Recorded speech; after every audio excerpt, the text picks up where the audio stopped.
A bit better than what she did around Wincanton the last time. Starter is ready. The Unibet champion hurdle. 7 runners. They're a little way from the tape at the moment, but they begin to walk forward. It'll be a short run to the first of 8 flights. They're off. They race away for the Unibet champion hurdle, and they get going pretty slowly, with the King of Kingsfield, distinguishing Whitecap, going through to lead Brighter Days Ahead by about 2 lengths as they have this short run to the first of 8 flights of hurdles. Constitution Hill was 1.5 lengths further back. White Jacket and Black Cap, he runs in 3rd place. And then State Man, a little bit hidden, yellow and black checks. Next to him, one of the mares, Golden Ace, very pale jacket. She's ahead of the 11-year-old Winter Fog in the green. And Burdett Road, yellow and black jacket, a white cap, 2 or 3 lengths behind the back mark of the septet. Still on the run, the Wards, number 2. It's 2 or 3 length advantage here. Danny Gilligan on King of Kingsfield approaches flight number 2. From Brighter Days Ahead, Jack Kennedy, same jacket, running in 2nd place. Right behind him, Nico de Boinville on Constitution Hill. White jacket and black cap takes it in 3rd place. Burdett Road was awkward at the back of the field. 4th place at the moment, Lorcan Williams, a pale jacket on Golden Ace. He's about a neck ahead of last year's winner, State Man, Paul Townend, in the checks of yellow and black. About 1.5 lengths behind those, Brian Hayes, green and white jacket on Winter Fog, and maybe 2 or 3 lengths then to Burdett Road, Sam Tristan Davies, mainly yellow jacket and a white cap. 6 more to jump. Away they go to the far side. There'll be only about 10 lengths first to last, and it continues to be a couple of lengths advantage for King of Kingsfield. Brighter Days Ahead might be a little bit closer to him though, as they run down now towards flight number 3. 1.5 lengths further back, Constitution Hill maintains 3rd position as they jump the 3rd. And then Golden Ace, who's wider of State Man, 4 and 5 together. There'll be about 3 lengths behind those to Winter Fog. And Burdett Road continues to be the back marker. So running now to the far side of the course on to number 4 of the 8 flights. King of Kingsfield, still by about 1.5 lengths.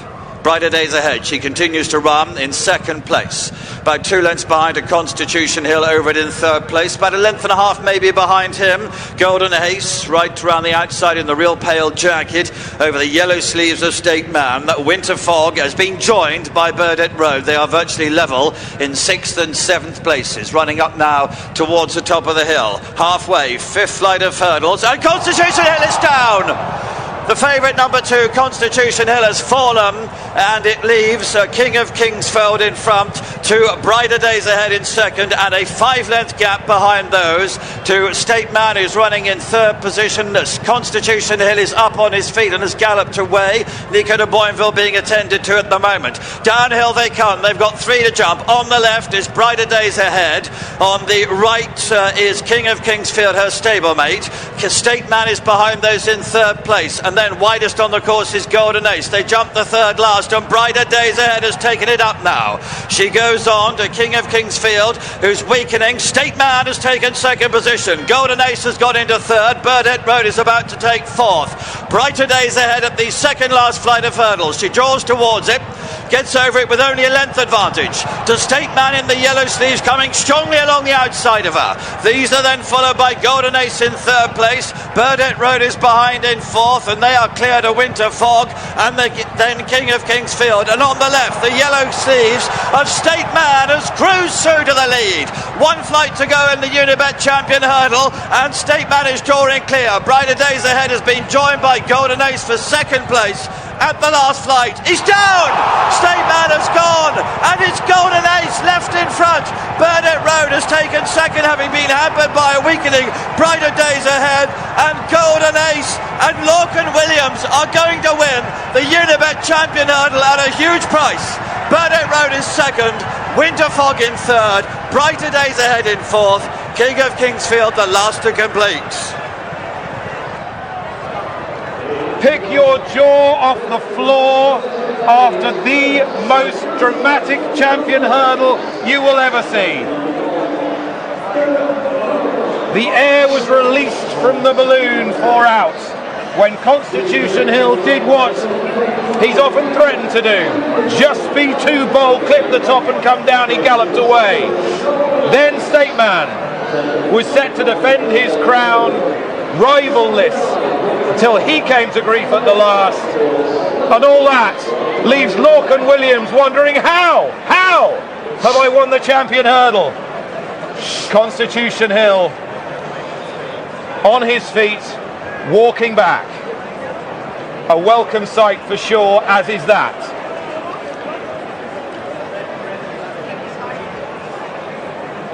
Let's join Lydia.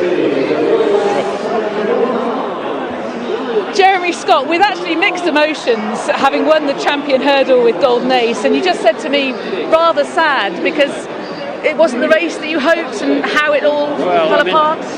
We booked for second, with State Man, and then, with Constitution Hill going out, so it's probably not the prettiest of races, but, well, anyway, we managed to jump all the jumps and we managed to win, so it's, just bizarre, but it's fantastic.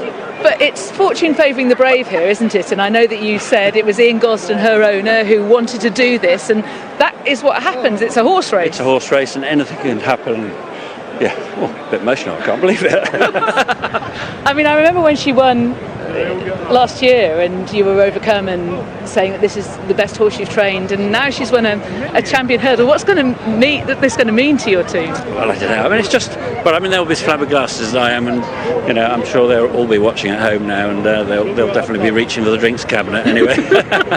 But no, just amazing, absolutely amazing. And give me your emotions. Were you able to focus on her with all of the different things happening? I only ever watch my own horses, so I'm blissfully unaware of what's going on, but I saw Constitution just come down there, and I thought, well, blooming hell, we could be third here, it'd be marvellous, and then poor old State Man. So yeah, just bizarre, but fabulous. And this is a mare who Ian was saying you've had to give time to. She's been a project for some time, perfect for your team. Yeah, and we can, we're lucky we can give them time, and Mr. Goss has been extraordinarily patient, as well as been a great chooser of a race. You could have been second to Lossiman. No, exactly. So he was right all along. But no, it's great. We can, and my wife and family are all involved, and Camilla does an awful lot of work at home, and she has the patience of a saint. She would need it to put up with me. And a word for Lorcan as well. You saw his utter delight there as he crossed the line. Tell us about him and what he's meant for you. Well, he's a big part of the team, and we work really well together. And he's not had an easy season, and as we haven't really. And he's just such a good horseman, and and he's a good mate. So it's really nice to do this. It is fabulous. I imagine it's just all sinking in, and I understand your mixed emotions because it wasn't the prettiest race to watch, but you have to be in it in order to win it. And you were here, and she jumped round. Yeah, and if you could give me a good pinch and make sure this isn't a dream. I can confirm this is real life. You've just trained the champion hurdle winner. Many congratulations, Jeremy. Thank you very much. Cheers. And whatever your dreams were, Jeremy, whatever anyone's dreams were about how this race might unfold, that did not figure amongst them. An extraordinary champion hurdle, and after Django Bay won the Arkle earlier, you thought, well, it's not going to get any more dramatic than that, and then this happened. Constitution Hill, just too lackadaisical this time. He took off and landed in the middle of that hurdle, gave himself absolutely no chance to get his landing gear out. So uncharacteristic of a horse that is so experienced. Yeah, they had that one moment, didn't he, on trials day where we thought, we just wondered. But he actually put down that. Yeah, this was totally different. And up to that point, it was flawless from him. Beautiful position through the race, exactly where Nico de Boinville wanted to be. But this is what can happen if you get more runners and you roll the big dice like Jeremy Scott and his team have with Golden Ace. For sure. And James Owen and his team with the runner-up. Absolutely. Burdett Road. And Winter Fog got And 40 Winter grand Fog. for finishing third. And of course the bitter disappointment of the race, notwithstanding jumping errors from the others, was Brighter Days Ahead, who was beaten by Golden Ace in the Dawn Run last year. Folded very tamely. It's so hard to fathom with her, isn't it? She so absolutely walked after the last. Yeah. It looked like State Man of old. State Man has arguably, to this point, run The race something of his like life. the race of his life. 100%. He was so much better today. Let's just watch than what happens. last year, wasn't he? Paul Townend sees a big stride. He's going to put the race to bed. We'll slow it down. He has a stride from a long way out. This horse has so much experience. Come on, up you come. Clips the top bar and doesn't any power on it. Nose first. Bryson Lucky. Days Ahead nearly brought down at the last. Jack Kennedy performs miracles to avoid the stricken State Man, and Golden Ace, who was booked for a running on strong finishing second, has hit the line hard. Yeah, she has. She's done it well. I mean, Brighter Days Ahead was caught up in the chaos in behind. Jane, if you're Paul now, if you're looking back at this, not today necessarily, but in time. He wasn't to know that Constitution Hill was, well, maybe he did know that Constitution Hill was gone, but he's riding in Champion Hurdle like Ruby was when he was riding Annie Power. Yeah, but will he? He's going to think I should have taken a pole. Yeah, he is, of course. Hindsight's great. Talk of hindsight, Rich Ritchie, what's he thinking now, I wonder? And it was his decision. It was his decision to run Lossiemouth in the Mares Hurdle that prompted Ian Gosden to say, right, we're in the Champion Hurdle. It was a related contingency. That decision has had huge implications today. Just to say, Constitution Hill just walked up and past Nico us, did as well. And Nico, so all looks okay. But there. who could have forecast this? Like, who would have Nobody. thought this would have happened? What's the forecast? It's very pay? easy to say about Lossiemouth should have ran here and Golden Ace, well done. But like, who would have thought that would have happened? No, but it can happen, can't it? Yeah. And that, yeah. As we saw from the article, madness. It happens more when you get more runners and you get more competition. Ian Gosden, the winning owner, he sold his company. He had dreamed to own a string of racehorses and to win at the Cheltenham Festival. Well, he's more than achieved that. He now adds a Champion Hurdle to that Dawn Run win last year. So few horses come into this enclosure on these few days. Even fewer horses come here and do it twice in different races. The 7th mare to win the Champion Hurdle. 8 Champion Hurdles have gone the way of mares.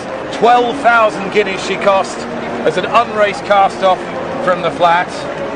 Out of a Dubawi mare by Golden Horn, and she's a mare. Another one, the 4th one in 6 years to win the Champion Hurdle. Well done.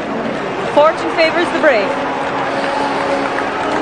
An inspired decision to buy her against all the advice, an even more inspired one to come here and run in the big one, while others have quite literally fallen by the wayside.